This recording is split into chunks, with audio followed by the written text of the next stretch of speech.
Hi guys! Um, Tuturo ko sa inyo kung paano magkaroon ng GCash ATM card or Master card.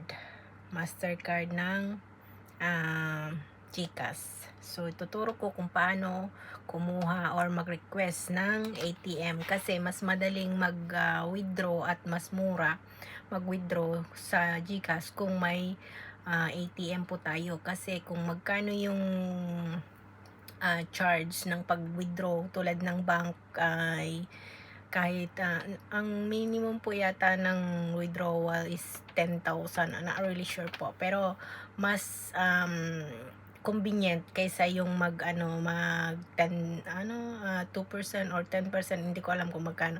Parang 10% po yata yung sa ah, ibang mga cash out. So mas maganda na magkaroon ng ATM card at kung may ATM machine, mag-withdraw na lang, 'di ba? Social din, 'di ba? At may nalalagay tayong ATM kahit konti lang laman. Ang ating ATM is meron sa ating wallet kasi nung bata ako kung ano-ano lang yung mga card na nilalagay ko sa aking wallet.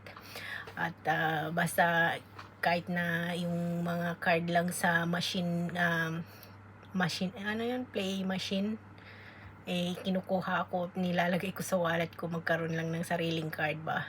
Yung ang ginagawa ko noon. So, ipapakita ko sa inyo.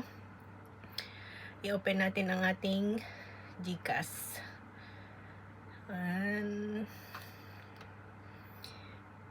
Yan po. Ipapakita ko sa inyo kung paano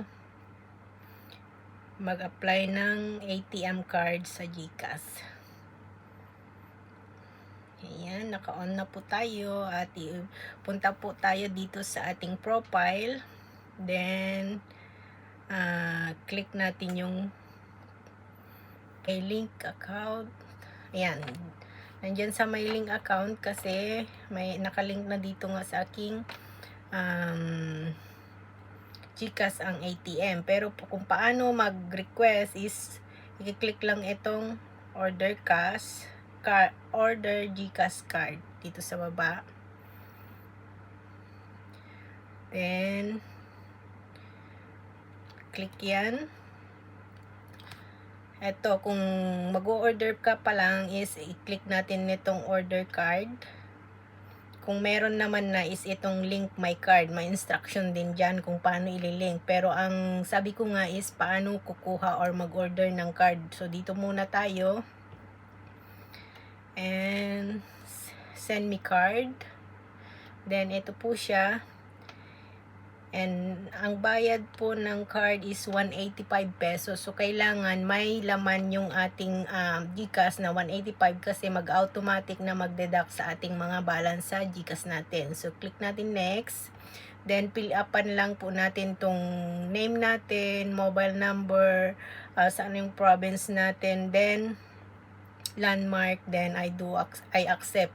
So lahat sundan na lang yan. Hindi ko to itutuloy kasi hindi po ako mag-order kasi bali dalawa na yung aking card. Ang isa is nasa akin, ang isa is nasa Pinas para kung kailangan nilang mag-withdraw sa Pinas, hindi na nila kailangan mag-withdraw sa cash outlet ng GCash. So ginagamit na lang nila nung aking isang ATM doon at nagka-cash out na lang sila sa ATM machine. So ganun lang po ang ating pagkuha ng ATM card ng GCash. At yun lang po.